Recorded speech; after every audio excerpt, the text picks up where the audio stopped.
Bonjour, chers amis. Bienvenue une nouvelle fois sur notre chaîne YouTube, La Vérité pour d'autres temps. Merci de votre présence. Merci infiniment pour vos prières. Que l'Éternel bénisse tous ceux qui nous font du bien par quel que soit le moyen, qui nous aident à pouvoir faire avancer l'Évangile. Je vous remercie pour tout ce que vous faites pour nous. Nous allons poursuivre justement la seconde partie de notre étude concernant l'Église revenant du désert. Nous étions laissés la dernière fois au verset 13 et 14 d'Apocalypse chapitre 12, au verset 15 particulièrement, où nous avons vu que le serpent a lancé de l'eau comme un fleuve pour emporter la femme. Nous avions dit que nous allions apporter les précisions concernant le fleuve, nous avons donné quand même des éléments. Okay, alors c'est pour cela que nous allons poursuivre la suite de notre étude et pour montrer justement la condition de l'Église, si elle est sortie du désert ou pas, ou si elle va en sortir, et qu'est-ce qui va se passer dans la suite des temps pour cette Église. Alors, nous allons en premier lieu prier comme d'habitude et pour poursuivre notre étude. Bien-aimé Père Céleste, nous te bénissons, nous te remercions. Nous t'honorons, nous te levons, nous te glorifions. Seigneur, nous te demandons ton assistance une fois de plus, afin que tu nous diriges dans cette étude et que tu bénisses tous ceux qui ont à écouter, que ton Saint-Esprit nous accompagne et que ta paix, ta grâce repose sur nous. Nous t'avons prié, Père, au nom puissant de Jésus. Et pour ta gloire. Amen. Amen. Donc, chers amis, nous revenons, nous avançons. Alors, nous allons, pour cela, pour approuver ce que nous avions dit la dernière fois, pour montrer que l'eau représente des inconvertis, puisque ça sort de la gueule du dragon, du serpent. Alors, cela sous-entend que ce n'est pas une bonne chose que le dragon lance. Tout ce qui sort de la gueule du dragon, du serpent, n'est pas bon. Ok, alors donc, nous voyons que cette eau, représentée comme un fleuve, nous avions dit, représente des inconvertis dans l'Église et que l'ennemi a changé de stratégie, il n'a plus continué à persécuter l'Église, mais il a introduit simplement maintenant des inconvertis dans son sein pour l'emporter cette fois-ci, définitivement, et pour faire que cette Église chrétienne qui risque de nuire à son plan. Et le plan de l'ennemi, c'est quoi? De mettre un nouvel ordre. Vous vous rappelez ce que je disais dernièrement, chers amis, dans les études précédentes, que alors que l'Éternel a décidé de renouveler toutes choses, de faire en quelque sorte, comme dit le monde, un grand reset, de faire toutes choses belles, nouvelles, de créer de nouveaux cieux et une nouvelle terre, l'ennemi, lui, veut faire un grand reset, veut faire redémarrer les choses d'une autre manière, veut créer un nouveau système, un nouveau monde, en quelque sorte. Alors vous voyez que tout ce que Dieu fait, l'ennemi veut faire. Et l'ennemi qui sait que, justement, cette église chrétienne, puisqu'il connaît la prophétie, il sait que cette église chrétienne va nuire à son plan, il fait tout ce qui est en son pouvoir pour détruire cette église avant que le plan ne se réalise. Mais c'est sous-estimer Dieu en quelque sorte. Mais comme je vous dis, nous qui sommes humains, nous ne voyons pas forcément les plans de l'ennemi. Mais l'ennemi, c'est qu'il ne va pas triompher. Il va tout faire, en fait, pour conduire justement un maximum de personnes à être perdues, parce qu'il sait qu'il n'aura pas raison de l'Église dans les derniers temps.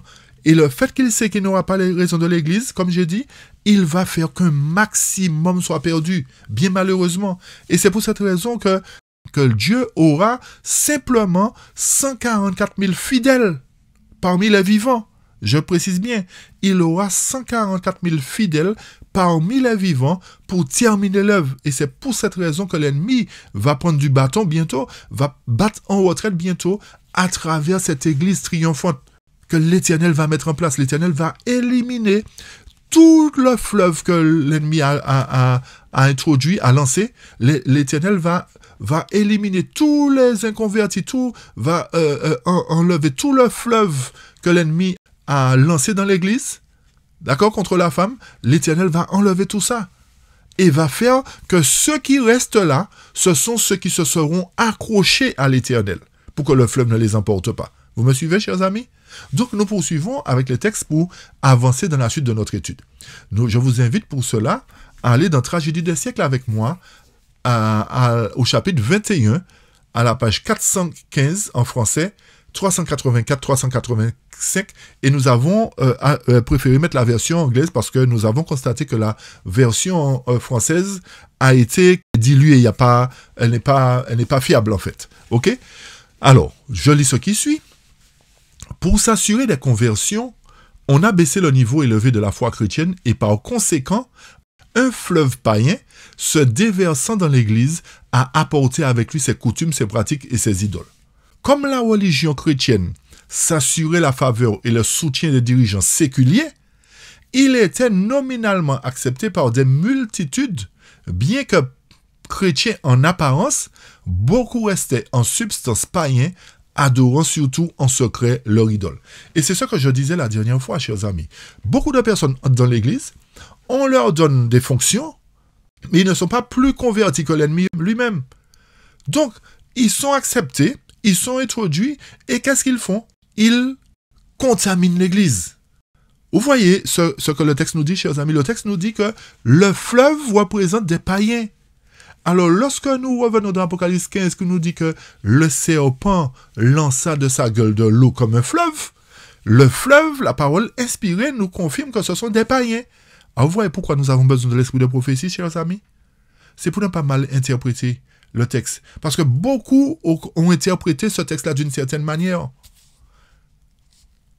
Mais la bonne interprétation se trouve dans l'esprit de prophétie, chers amis. Ne pouvons pas garder une partie et rejeter le reste.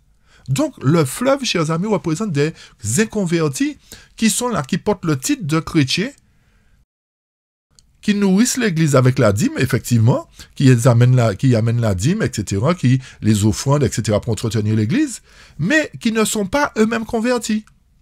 Et il y a un passage qui me vient de mémoire qui nous dit que aujourd'hui, les dirigeants qui sont au courant de cela continuent à accepter des gens dans l'Église en leur donnant des fonctions parce qu'ils ont de grosses dîmes. Chers amis, je vais retrouver le texte, je vais vous le donner une autre fois. Mais c'est pour vous montrer en fait que ceux qui sont à la direction ne sont pas non plus quand même convertis. Je ne mets pas tout le monde dans le paquet, attention. D'accord? Je ne mets pas tout le monde dans le paquet. Et il faut bien comprendre ce que je dis, chers amis. Je ne suis pas en train de critiquer l'Église de Dieu. Je ne suis pas en train de critiquer à tout va. Non, je suis en train de montrer des évidences, chers amis, que l'Éternel a attestées dans sa parole. OK? Alors nous poursuivons, toujours dans Tragédie des siècles, pour apporter encore d'autres éléments. Le texte nous dit, toujours à la même page, au même chapitre, le même processus ne s'est-il pas répété dans presque toutes les églises qui se disent protestantes? Chers amis, vous comprenez ce que je disais dans la première partie? L'ennemi s'est introduit dans toutes les églises. À travers quel mouvement? Les jésuites. Parce que le but des jésuites... Et il y a un livre que Alberto Rivera avait écrit, que beaucoup ont en leur possession. Je pense que ces gens-là, ceux qui ont lu le livre, comprennent ce que je dis. Bien malheureusement, peut-être que tout le monde n'a pas lu ce livre-là. Mais Alberto Rivera était un ancien jésuite qui disait comment leur mission était d'infiltrer les églises. Et non seulement les églises, mais tous les corps d'État. Tous les corps de métier, chers amis. Ceci montre que les jésuites contrôlent pratiquement presque tout aujourd'hui. Pratiquement tout aujourd'hui. Pourquoi? Dans le but de faire quoi?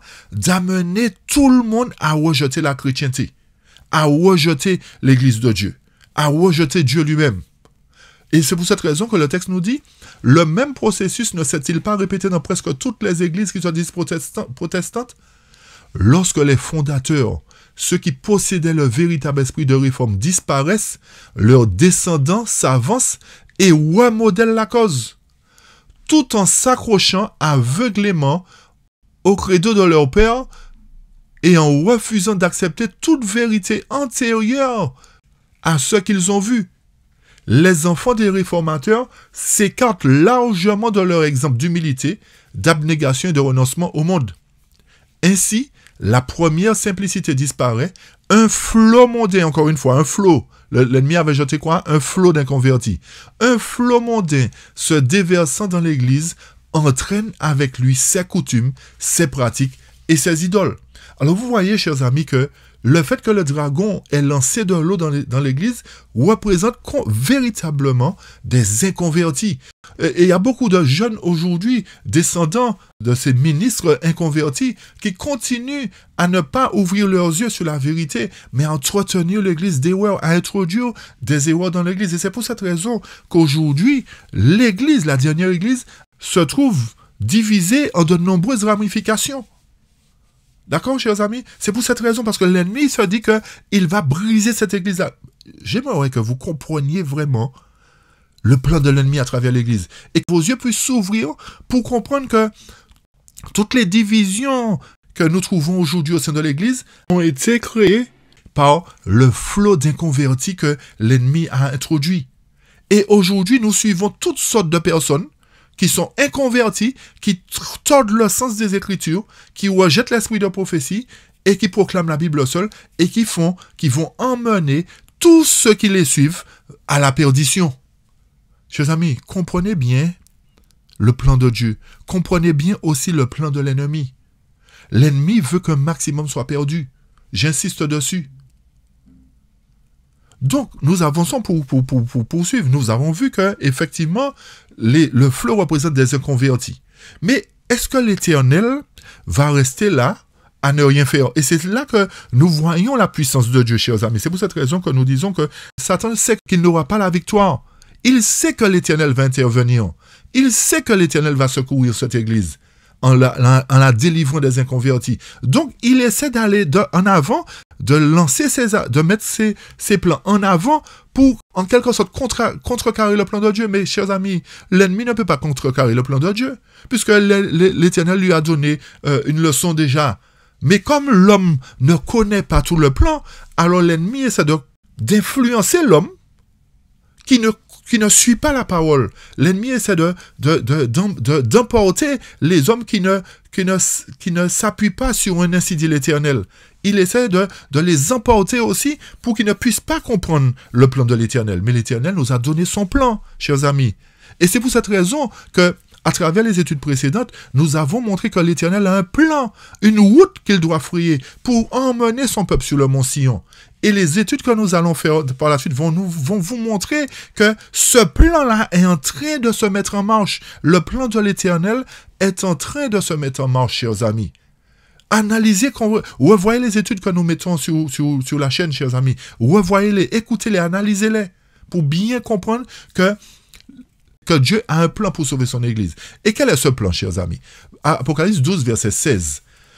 Le texte nous dit, « Et la terre aida la femme, et la terre ouvrit sa bouche et engloutit le fleuve que le dragon avait lancé de sa gueule. » Chers amis, voilà le plan de l'Éternel. L'Éternel a un plan.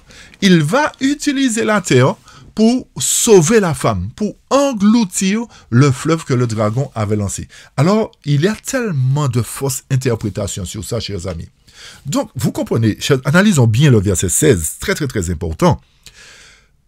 Beaucoup ont dit que cette terre qui a secouru la femme est représentée par les États-Unis d'Amérique. Et que cette terre a secouru la femme et a englouti le fleuve. Chers amis, si le fleuve, si la terre représente les États-Unis d'Amérique et que les États-Unis d'Amérique ont englouti le fleuve et que le fleuve représente des inconvertis, vous me suivez jusque-là? Donc, au jour d'aujourd'hui, nous ne devrions plus retrouver des inconvertis au sein de l'Église. Nous devrions retrouver une femme pure, une Église pure. Vous me suivez, chers amis? Donc, cette notion de dire que cette prophétie s'est réalisée avec les États-Unis n'est pas biblique, ne tient pas la route. Je ne dis pas, attention, je ne dis pas que les États-Unis n'ont pas été une terre d'asile pour ceux qui ont fui la persécution.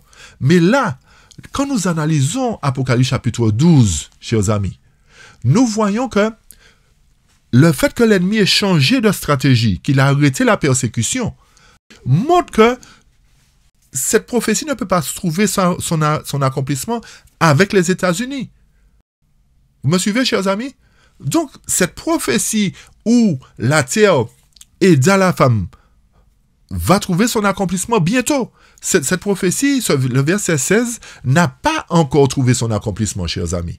Et vous allez voir pourquoi, vous allez comprendre pourquoi cette prophétie n'a pas trouvé son accomplissement à travers les États-Unis qui ont aidé les chrétiens à trouver asile sur leur terre. Non, parce que, comme je vous ai dit, au sein de l'Église, encore aujourd'hui, il y a des inconvertis. Et si nous nous arrêtons sur le fait que le verset 16 nous dit « La terre ouvrit sa bouche et engloutit le fleuve », d'accord? Ceci sous-entend que nous ne devrions plus retrouver d'inconvertis dans l'Église. Vous me suivez? Vous avez compris, chers amis, ce que je veux dire? Alors, s'il y a des inconvertis aujourd'hui, c'est que la terre n'a pas encore aidé la femme.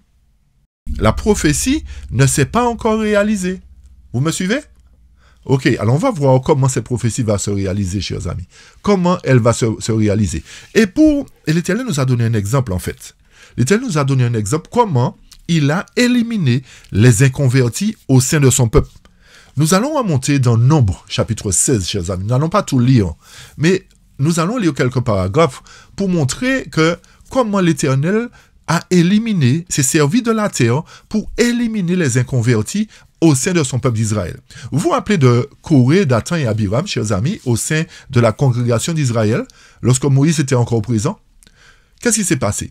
Ces hommes se sont rebellés contre Dieu, ont fait des choses qui n'étaient pas convenables, etc. Et Moïse, qui était serviteur de Dieu, qui représentait Dieu pour le peuple d'Israël, a dit quoi? Au verset 29. Alors vous allez lire le chapitre 16 à partir du verset 20, d'accord? Mais nous allons directement au verset 29 pour comprendre plus précisément ce que l'Éternel veut nous montrer lorsqu'il dit qu'il va ouvrir la terre pour anéantir le fleuve que le dragon a lancé. Le verset 29 nous dit ceci. Moïse disait justement à propos de Coré, Dathan et Abiram et tous leurs descendants, il dit, si ces hommes-là meurent de la mort naturelle des hommes, et s'ils sont visités de la visitation de tous les hommes, le Seigneur ne m'a pas envoyé. C'est-à-dire que c'est pas Dieu que... Je ne suis pas employé de Dieu. Je ne suis pas envoyé de Dieu. Mais, verset 30, si le Seigneur fait une chose nouvelle, et que la terre ouvre sa bouche et les engloutisse avec tout ce qui leur appartient et qu'ils descendent vivants dans la fosse, alors vous comprendrez que ces hommes ont provoqué le Seigneur. Verset 31, et il arriva aussitôt qu'il eut achevé de prononcer toutes ces paroles, le sol qui était sous eux se fendit. Verset 32, et la terre ouvrit sa bouche et les engloutit, ainsi que leurs maisons et tous les hommes qui appartenaient à Coré et tous leurs biens. Et verset 33, et ils et tout ce qui leur appartenait descendirent vivants dans la fosse, et la terre se referma sur eux. Et ils périrent du milieu de la congrégation. Et tout Israël qui était autour d'eux s'enfuit à leur cri, car ils disaient de peur que la terre ne nous engloutisse aussi. Et il sortit un feu venant du Seigneur et consuma les 250 hommes qui offraient l'encens. Chers amis, ici, l'Éternel est en train de nous montrer qu'on ne badine pas avec lui. On ne rigole pas avec lui. On ne le provoque pas. Chers amis, les inconvertis qui ont été introduits dans l'Église vont payer les conséquences de leur inconversion. Ils seront engloutis par la terre que l'Éternel va ouvrir pour les détruire totalement. Ceci montre que bientôt, au sein de la communauté, l'Éternel va opérer une séparation comme il l'a fait au temps de Moïse à l'époque de Coré, Dathan et Abiram. L'Éternel est en train de montrer qu'il ne va pas tolérer au sein de sa congrégation des inconvertis, des gens qui ne font qu'à leur tête, des gens qui veulent conduire le peuple dans l'erreur. Et vous avez compris que non seulement Coré et sa famille ont été détruites, mais les 200 hommes aussi qui offraient l'encens, l'Éternel les a consumés, chers amis. C'est pour vous dire que l'Éternel, dans les dernières heures de l'histoire de l'Église, ne va pas tolérer qu'il y ait des inconvertis en son sein. C'est pour cette raison qu'il va opérer une séparation. Et cette séparation, nous l'avions déjà présentée.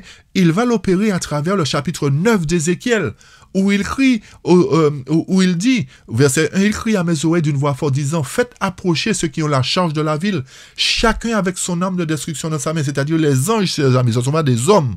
Ce sont des anges qui vont introduire, qui vont ouvrir, qui vont libérer l'église des inconvertis. Cette fois-ci, la terre ne va pas s'ouvrir littéralement comme ça s'est fait pour Corée, Dathan et Abiram, mais l'Éternel, cette fois-ci, va envoyer des anges pour détruire au sein de l'église les inconvertis comme il l'a fait au temps de Corée. Chers amis, si cela s'est produit au temps de Corée, l'Éternel n'a pas toléré les inconvertis, n'a pas toléré les incrédules.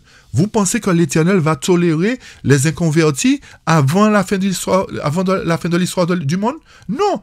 Pour qu'il ait un peuple puissant, qu'il enverra dans le monde, il faut au préalable qu'il ouvre la terre, qu'il envoie ses anges avec leurs instruments de destruction pour éliminer au sein de l'Église les inconvertis. Et c'est pour cette raison que le texte nous dit d'Apocalypse que la terre aida la femme, chers amis. La terre aida l'Église, c'est-à-dire Dieu, à travers les circonstances de sa puissance, a ouvert la terre pour éliminer les inconvertis. Donc, l'Éternel, à travers ses anges, ouvrira la terre, spirituellement cette fois-ci, mais physiquement, il détruira les inconvertis au sein de l'Église pour permettre que cette Église-là puisse être en mesure d'entrer dans la terre, entrer en terre promise pour profiter des bénédictions que l'Éternel avait pour eux.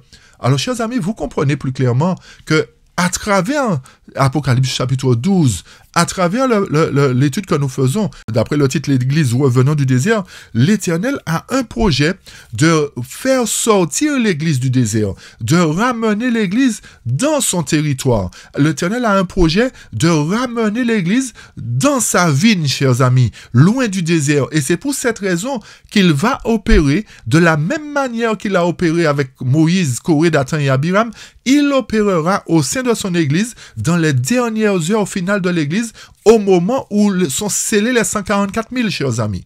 Vous comprenez ce que je veux dire? Et vous allez relire cela dans Témoignage pour l'Église, volume 1, page 384. Vous allez relire ça. Au moment où sont scellés les 144 000, l'Éternel va permettre que son peuple soit triomphant. OK? Et comme j'ai dit, il va accomplir cette séparation à travers le chapitre d'Ézéchiel 9. Et nous avions montré dans Manuscrit inédit, volume 1 en français, page 249, que l'Éternel, cette mission d'Ézéchiel va s'accomplir littéralement. Littéralement, chers amis.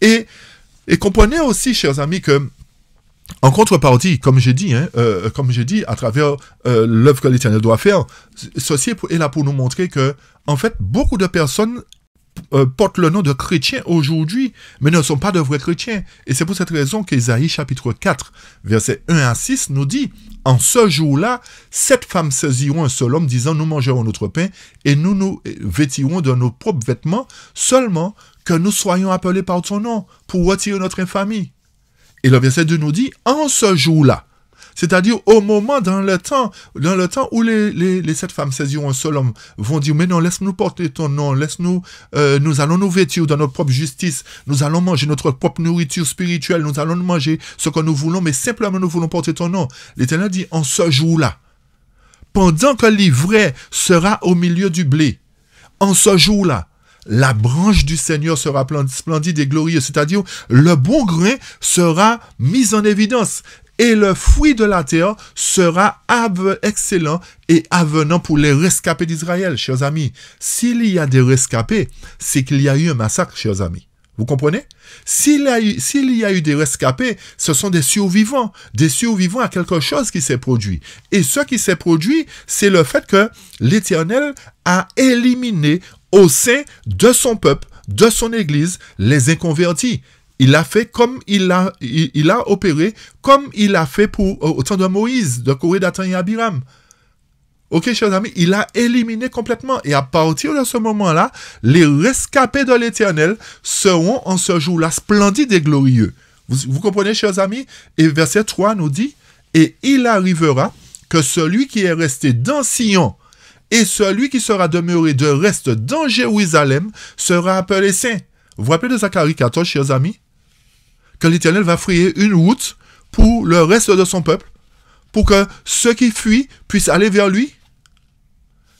Le texte poursuit nous dit, c'est-à-dire, quiconque est écrit parmi les vivants dans Jérusalem, alors que nous avons présenté qu'il y a une guerre qui doit se faire à Jérusalem pour mettre en place la loi du dimanche. Peut-être certains ne le croient pas, certains mettent en doute la parole de Dieu parce qu'ils ne l'ont jamais entendue. Chers amis, l'Éternel a un plan pour mettre en place les choses, pour ramener son peuple vers lui, pour sortir l'église du désert. Et le reste de Sion, chers amis, celui qui sera demeuré de reste dans Jérusalem, le reste, chers amis, le reste de quoi? Le reste du massacre, les rescapés seront appelés saints. Chers amis, c'est-à-dire quiconque est écrit parmi les vivants. Chers amis, si le texte précise que ce sont ceux qui sont écrits parmi les vivants, c'est qu'il y aura eu en contrepartie des morts, chers amis. Et Isaïe nous montre que c'est dans la période, dans la période de temps où cette femme, c'est-à-dire plusieurs églises, décideront de porter le nom de chrétien. Vous me suivez, chers amis? C'est dans la période de temps où plusieurs églises ont porté le nom de chrétien. C'est-à-dire, depuis l'époque de Rome, les églises ont porté le nom de chrétien. Rome s'est déclarée église chrétienne. Vous me suivez, chers amis? Et c'est pour cette raison que nous disons que Babylone n'est pas totalement Rome. Rome a endossé le nom de Babylone. Elle a joué le rôle de Babylone. Mais Babylone existait déjà depuis longtemps. L'église romaine a porté le nom de chrétienne. Elle s'est jointe aux autres églises. Et aujourd'hui, nous voyons de plus en plus les églises faire alliance entre elles pour justement que la femme s'assied sur elle. Vous comprenez plus précisément, chers amis, que c'est cette femme-là représente toutes les églises qui ont fait alliance entre elles pour porter le nom de chrétien, mais qui ne sont pas véritablement chrétiens. Mais l'Éternel a un plan pour sauver premièrement les rescapés, pour permettre aux rescapés d'être là comme une branche splendide, glorieuse. Pour faire quoi? Pour amener justement les autres qui sont dans le monde, les autres femmes, les autres églises qui portent le nom de chrétien, mais au sein desquelles il n'y a pas totalement de chrétiens. Vous comprenez la mission, chers amis? Un premier groupe, les rescapés, 144 000, pour amener la grande foule. Encore une fois, à travers cette étude, l'Éternel est en train de nous montrer qu'il y a des rescapés de massacre et que ces rescapés-là auront la mission d'aller sauver les autres églises qui se disent chrétiennes, mais qui, en leur sein, ne possèdent pas que des chrétiens. Et c'est pour cette raison que l'Éternel, à travers le grand cri, amènera une grande foule du milieu de ces autres églises qui se disent chrétiennes pour sauver justement ces âmes-là. Ésaïe 4, verset 4 à 6 nous dit ceci. Comment l'Éternel va faire? Comment l'Éternel va faire? Il a dit qu'il va, à travers Ézéchiel 9, il va produire une séparation. À travers Ésaïe 4, nous avons vu qu'il y aura des rescapés. À travers Ésaïe 4, verset 1 à 6, il y aura des rescapés. Alors le verset 4 nous dit, justement, quand le Seigneur aura lavé la saleté des filles de Sion et aura purgé le sang de Jérusalem du milieu d'elle par l'esprit de jugement, par l'esprit de l'embrasement. Donc, vous voyez, chers amis, qu'est-ce qui va se faire? Jérusalem, le peuple de Dieu, les rescapés, seront sur le mont Sion. À quel moment? Quand le Seigneur aura lavé la saleté des filles de Sion. C'est-à-dire que l'Éternel doit enlever le flot d'inconvertis qui a été introduit au sein de son Église. L'Éternel va purifier, va enlever la boue, chers amis. Chers amis, quand le fleuve est passé, qu'est-ce qu'il reste? Il reste pas de la boue? C'est pas toujours sale? Donc, l'Éternel va laver l'Église, va enlever la saleté qu'il a souillée, va purifier cette Église en enlevant toutes les traces de boue, toutes les traces que le fleuve a laissées dans son Église. L'Éternel va purger cette Église-là, va la nettoyer par l'esprit de jugement et par l'esprit d'embrasement. L'esprit de Dieu sera au sein de cette Église. Et à partir de ce moment, chers amis, à partir de ce moment, au verset 5, le Seigneur nous dit: et le Seigneur créera sur chaque demeure du mont Sion et sur ses assemblées un nuage et une fumée de jour et la splendeur de feu flamboyant de nuit, car au-dessus de toute la gloire, il y aura une protection. Donc l'Éternel est en train de nous dire que lorsqu'il va laver l'Église, lorsqu'il va purifier l'Église, ce sera comme au temps d'Israël d'antan. L'Église sera protégée, l'Église sera conduite par un nuage de fumée de jour et une splendeur flamboyante de nuit. L'Éternel a un projet de faire la même chose avec son peuple dans les derniers temps. Et le verset 6 nous dit: et il y aura un tabernacle pour ombrage de jour contre la chaleur et un lieu de refuge et d'abri contre la tempête et la pluie. Donc, chers amis, l'Éternel est en train de nous confirmer à travers Isaïe 4 que ce que nous avons montré dans les autres études précédentes, c'est bien ce qui va s'accomplir. L'Éternel a un plan de ramener son Église, de protéger son Église, de la purifier, de la laver, parce que l'ennemi l'aura sali. L'ennemi a laissé des choses, des traces au sein de l'Église. L'Éternel a dit non, je ne veux voir aucune trace de saleté au sein de mon Église. Je ne veux voir personne avec un caractère malsain au sein de mon Église. Je vais éliminer les Corées, les Datans et les Abiram au sein de mon Église. Et à partir du moment où j'éliminerai ce mauvais grain sur la demeure, sur chaque demeure de Sion, il va resplendir, la gloire de l'Éternel va resplendir, chers amis. Et pour confirmer cela, je vous invite à aller dans Témoignages pour les pasteurs avec moi à la page 228 en français et 450 en anglais au chapitre 16. Le texte nous dit « Le moment est arrivé de faire des efforts courageux et importants. Pour faire quoi? Pour débarrasser l'Église de la boue et de la saleté qui ternissent sa pureté. » Chers amis, où est-ce qu'il y a eu de la boue? Apocalypse chapitre 12. Donc, si l'Éternel doit éliminer la boue à travers Isaïe 4, l'Éternel doit débarrasser l'Église de la saleté dans le témoignage pour les pasteurs et de la boue, ceci montre que cette prophétie ne s'est pas encore accomplie, chers amis. Vous me suivez? Cette prophétie ne s'est pas encore accomplie. Donc, le fait que beaucoup d'enseignants disent que la prophétie s'est réalisée à travers les États-Unis, qui a été une terre d'asile, qui a secoué la femme, non. Les États-Unis ont joué un rôle de terre d'exil, chers amis. Mais la prophétie ne se réalise pas à travers les États-Unis, qui a été un secours qui a ouvert sa bouche pour engloutir le fleuve, chers amis. Vous avez bien compris ce que j'ai dit? Donc, ce moment, cette prophétie reste encore dans l'avenir, puisque l'Éternel doit éliminer la boue, éradiquer la boue, effacer. Isaïe 4 nous a dit qu'il doit nettoyer. Il doit laver, chers amis. Il va laver comment? Mais avec de l'eau pure, chers amis, avec sa parole pure, avec l'huile supplémentaire, chers amis. Vous me suivez? C'est pour cette raison que 5 vierges parmi les 10 ont fait provision d'huile, ont accepté d'être lavés, ont accepté la nourriture au temps convenable, ont accepté la parole inspirée, l'eau pure de la parole de Dieu. Rappelez-vous, la femme samaritaine, l'Éternel lui a dit, j'ai de l'eau pour toi qui ne va pas terminer, qui va pas prendre fin, qui va te permettre d'atteindre la vie éternelle. Cette eau pure aura la propriété, chers amis, de nous laver, de nous purifier, d'enlever les souillures que l'ennemi a laissées au sein de l'Église de Dieu, chers amis. Vous comprenez le processus que l'Éternel doit mettre en place? Alors pourquoi ces prophéties ne sont pas enseignées? Pourquoi ces paroles ne sont pas, ces études ne sont pas enseignées comme cela devrait, chers amis? Parce que il y a un flot d'inconvertis au sein de l'Église conduit par des inconvertis, justement, chers amis. Vous comprenez ça, chers amis? Vous voyez pourquoi la prophétie n'est pas enseignée? Pourquoi ces études ne sont pas proclamées? Parce que sur la plupart des chers, il y a des inconvertis. Et forcément, ils ne vont pas proclamer la vérité. Mais l'Éternel permet, chers amis, grâce à Dieu, qu'il y ait des gens qui écoutent la parole de Dieu, qui analysent la parole de Dieu et qui sont en mesure de proclamer la vérité aujourd'hui. La vérité pour montrer que au sein de l'Église, l'Éternel va faire une séparation. Et je reprends le texte de Témoignage pour les pasteurs. Le moment est arrivé de faire des efforts courageux et importants pour débarrasser l'Église de la boue et de la saleté qui ternissent sa pureté. L'Église de Christ est appelée à être sainte et puissante, chers amis. Leur nom est la louange de toute la terre. Donc, si l'Église est appelée à être sainte, il faut qu'elle soit débarrassée au préalable de la boue, chers amis. Et qu'est-ce qui va se faire? Le texte poursuit nous dit, une source a été ouverte pour Juda et Jérusalem, pour les nettoyer du péché et de l'impureté.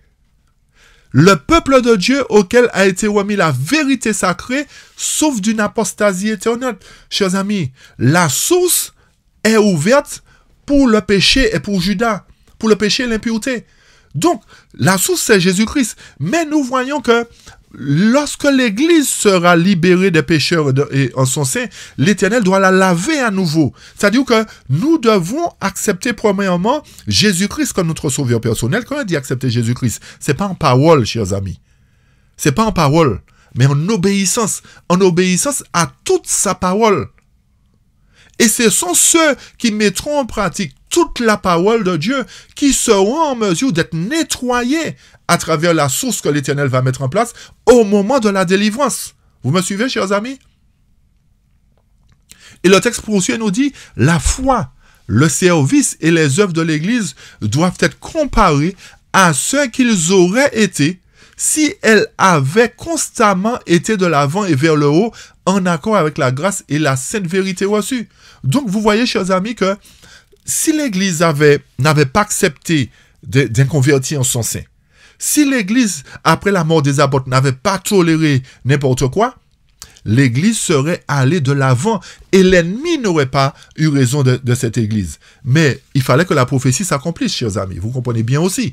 D'accord? Alors donc, tout cela est un plan pour montrer que aux dernières heures finales de l'Église, l'Éternel va délivrer l'Église qui souffre d'une apostasie étonnante. Ok, chers amis? Alors nous revenons encore dans l'Apocalypse 12 pour avancer, pour apporter d'autres éléments. Alors le texte nous dit « Et la terre aida la femme, et la terre ouvrit sa bouche et engloutit le fleuve que le dragon avait lancé de sa bouche, de sa gueule. » Et le verset 17 nous dit « Et le dragon fut irrité contre la femme et s'en alla faire la guerre contre le reste de sa semence. » Contre le reste de quoi, chers amis? Contre le reste de sa semence. Donc, vous voyez que la femme a une semence. Ok? C'est-à-dire quoi? Ceux qui gardent les commandements de Dieu et ont le témoignage de Jésus. Comment comprendre cela? Chers amis, le texte nous dit que la terre aida la femme et ouvrit sa bouche. Nous avons montré que le fait que la terre aide la femme, montre que l'Éternel va débarrasser l'Église de la boue et du déshonneur. Dans Témoignage pour les pasteurs, nous l'avons lu. Dans Isaïe 4, l'Éternel va laver la souillure des filles de Sion. Donc, si l'Éternel aide la femme, vous me suivez? C'est-à-dire que l'Éternel a éliminé au sein de l'Église les inconvertis, premièrement. Vous me suivez? Ok?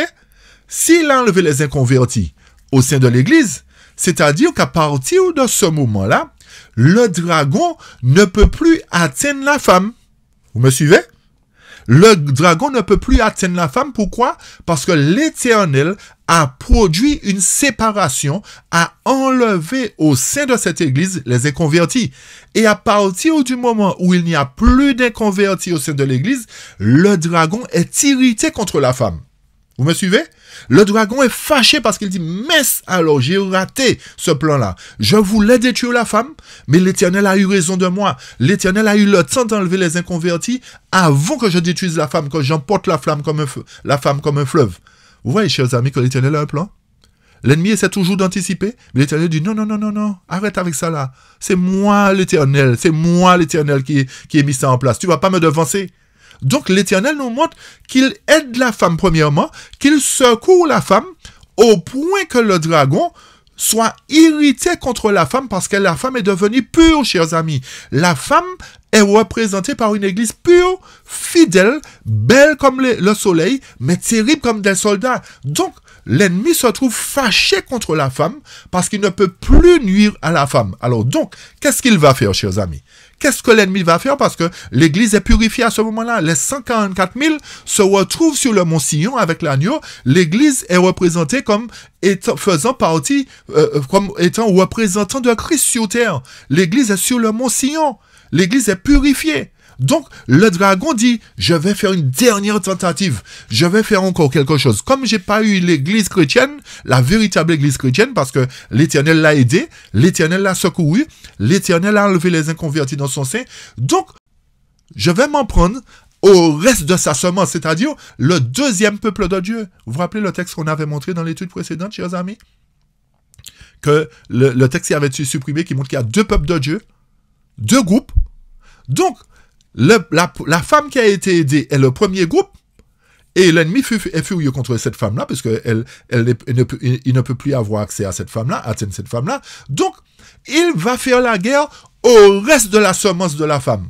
Vous me suivez, chers amis? C'est-à-dire ceux qui gardent le commandement de Dieu et ont le témoignage de Jésus. Alors, cela voudrait dire quoi? Alors, c'est là que beaucoup de personnes s'embrouillent. Mais si vous avez bien compris l'explication que nous avons donnée, vous n'allez plus vous embrouiller concernant ceux qui gardent le commandement de Dieu. Parce qu'aujourd'hui, au sein de beaucoup d'églises autres que la nôtre, il y a des gens qui sont fidèles, chers amis, des gens qui sont droits. Et c'est pour cette raison que l'Éternel va les sauver.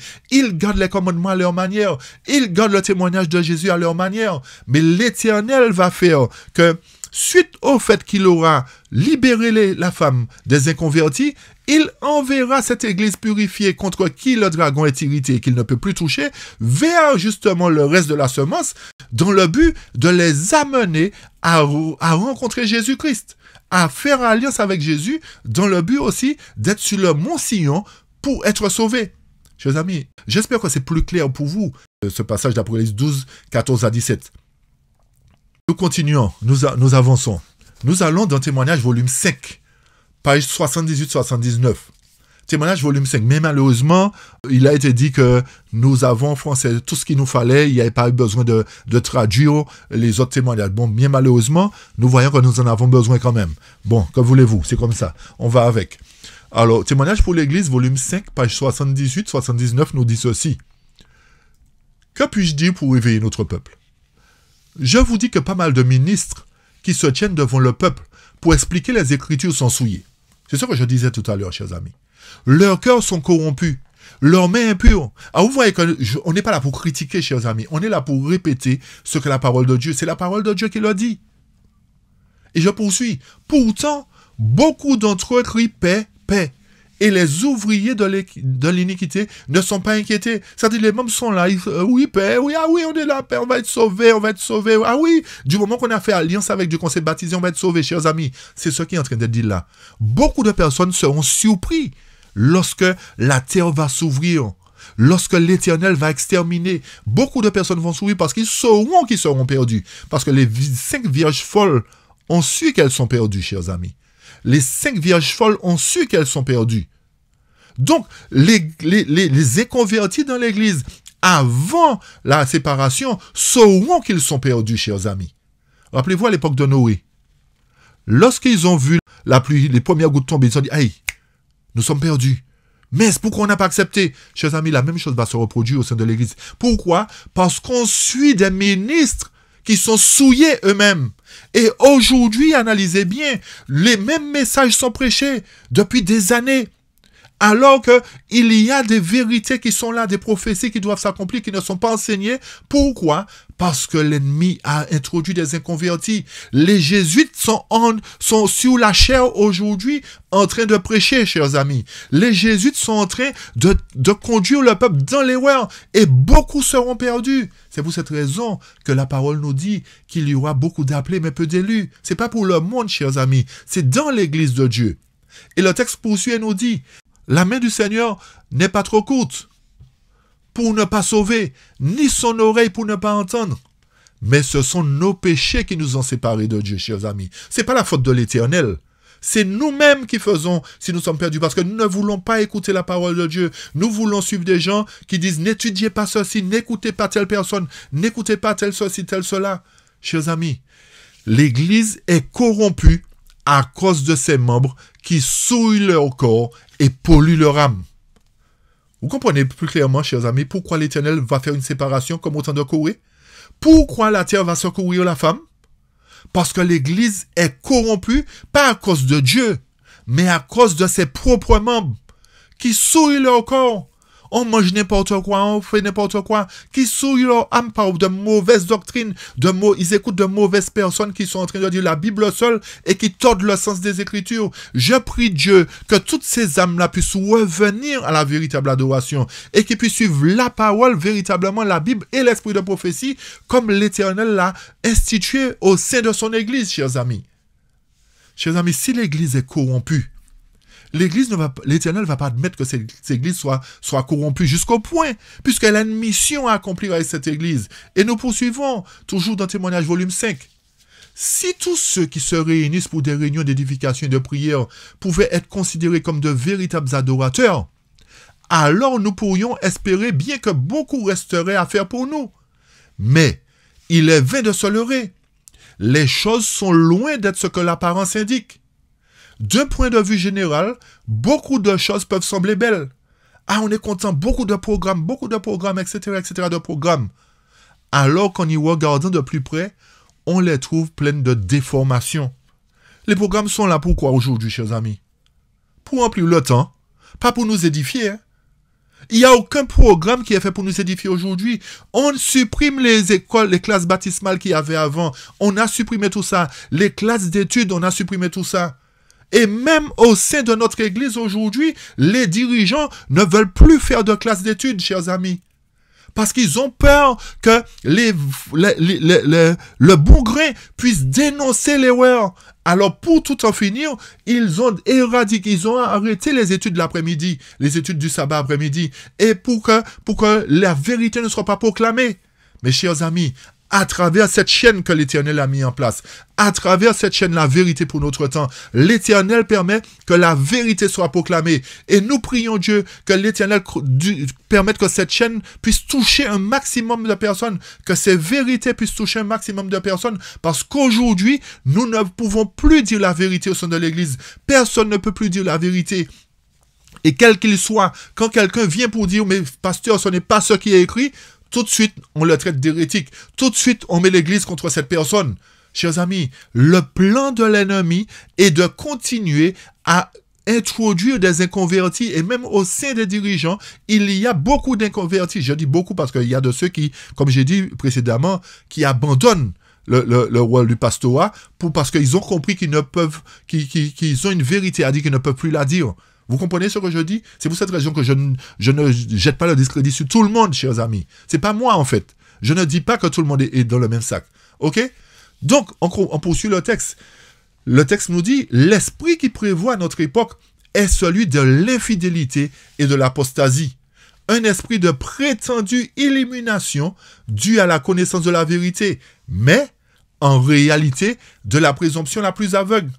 Aujourd'hui, si on ne fait pas l'assemblée Rio, on n'est pas content. Si le dirigeant n'a pas fait 2-3 blagues sur la chair, le peuple n'est pas content. Chers amis, l'ennemi... Bref, on continue. Il y a un esprit d'opposition à la parole claire de Dieu et au témoignage de son esprit. Chers amis, il y a un esprit d'opposition à la claire parole de Dieu et au témoignage de son esprit. Vous comprenez bien ce qu'on est en train de dire? Il y a un esprit d'exaltation idolâtre et de la simple raison humaine au-dessus de la sagesse révélée de Dieu. Chers amis, analysez-vous vraiment ce qui est en train de se passer? Comprenez-vous réellement qu'il y a un gros souci au sein de la communauté? Nous poursuivons toujours dans le même texte, volume 5, page 79. Il y a parmi nous des hommes occupant des postes de responsabilité qui soutiennent que les opinions de quelques philosophes vaniteux ainsi appelés sont plus dignes de confiance que la vérité de la Bible ou les témoignages du Saint-Esprit. Est-ce que c'est pas ce que nous constatons aujourd'hui? Aujourd'hui, on dit, telle personne a dit, les pionniers ont dit ça, ceci, cela, alors que les pionniers venaient de sortir de l'adoration du dimanche, ils venaient de se convertir, ils avaient déjà leur conception, etc. Ou sinon, c'est pas les pionniers, on nous dit, bon, tel philosophe a dit telle chose, et vous voyez, ça correspond à la parole de Dieu, et c'est comme ça qu'il faut la comprendre. Chers amis, c'est ce qui est en train de se faire aujourd'hui. On est en train de prendre les paroles d'hommes pour mettre au-dessus de la Bible. Et ceux qui ne sont pas aguerris, ceux qui ne sont pas fidèles dans la vérité, vont boire à cette eau sale, vont boire à cette fausse doctrine, pour croire que les paroles des philosophes sont plus importantes que la parole de la Bible et de l'esprit de prophétie aujourd'hui. Le texte poursuit nous dit, une foi telle que celle de Paul, Pierre ou Jean est considérée comme démodée et insupportable à l'heure actuelle. Elle est déclarée absurde, mystique et indigne d'un esprit intelligent. Lorsque certains disent que nous pouvons atteindre la perfection de caractère, vous entendez d'autres qui disent « Ah mais non, c'est pas possible, qu'est-ce que tu racontes là? Tu es fanatique, hein? Tu es ceci, hein? Tu te crois pour qui? Tu te prends pour qui ?» Chers amis, c'est ce qui est en train de se faire. On est en train de dire qu'on ne peut pas avoir la foi de Paul, de Pierre, de Jean. On nous dit que c'est pas possible. On nous fait comprendre que c'est pas possible. Chers amis, on déclare aujourd'hui l'évangile absurde, la foi mystique. On déclare toutes ces choses que ce n'est pas possible. Chers amis, pourquoi? Parce que le dragon a vomi un flot d'inconvertis au sein de l'Église. Chers amis, un fleuve en crouille, hein, c'est pas un petit fleuve que l'ennemi a envoyé. C'est pas un fleuve avec de l'eau claire, chers amis. C'est un fleuve avec de l'eau sale. Un fleuve en crouille, chers amis. Vous avez déjà vu une rivière en crouille? C'est qu'il y a beaucoup d'inconvertis au sein de l'Église, chers amis. Beaucoup d'inconvertis. Et nous poursuivons, toujours à page 79. Dieu m'a montré que ces hommes sont des Azaël, pour prouver un fléau à notre peuple. C'est-à-dire qu'on trompe le peuple. On est en train de faire le peuple prendre un 6 pour un 9. Ils sont sages au-dessus de tout ce qui est écrit. Cette incrédulité à l'écart des vérités, même de la parole de Dieu, parce que le jugement humain ne peut comprendre les mystères de son œuvre, se retrouve dans tous les districts, chers amis, dans tous les rangs de la société. Vous vous rappelez ce que je disais tout à l'heure? Les jésuites ont introduit tout. Et ils font passer leur doctrine, leur fausse doctrine. C'est ce qui est en train d'être fait aujourd'hui. Ça se retrouve partout. Écoutez jusqu'où ça se retrouve, chers amis. Elle est enseignée dans la plupart de nos écoles et entre dans les leçons des classes maternelles. Chers amis, c'est grave. Alors, pour pouvoir préparer les enfants de demain à rejeter la parole de Dieu, le faux enseignement est introduit dans les classes maternelles déjà. C'est pour former les enfants de demain. Aujourd'hui, on entend toutes sortes de choses, des nouvelles lois. Ce sera plus il ou elle, ce sera yel. Vous comprenez ce que je veux dire, chers amis? En fait, on est en train d'enseigner nos enfants à avoir une autre approche de la famille, avoir une autre approche de l'évangile aujourd'hui. On les prend au berceau aujourd'hui, chers amis. L'ennemi est subtil. Au fur et à mesure, l'ennemi change de stratégie. Il se dit, je n'ai pas eu les plus grands, je vais prendre les plus petits, je vais les former.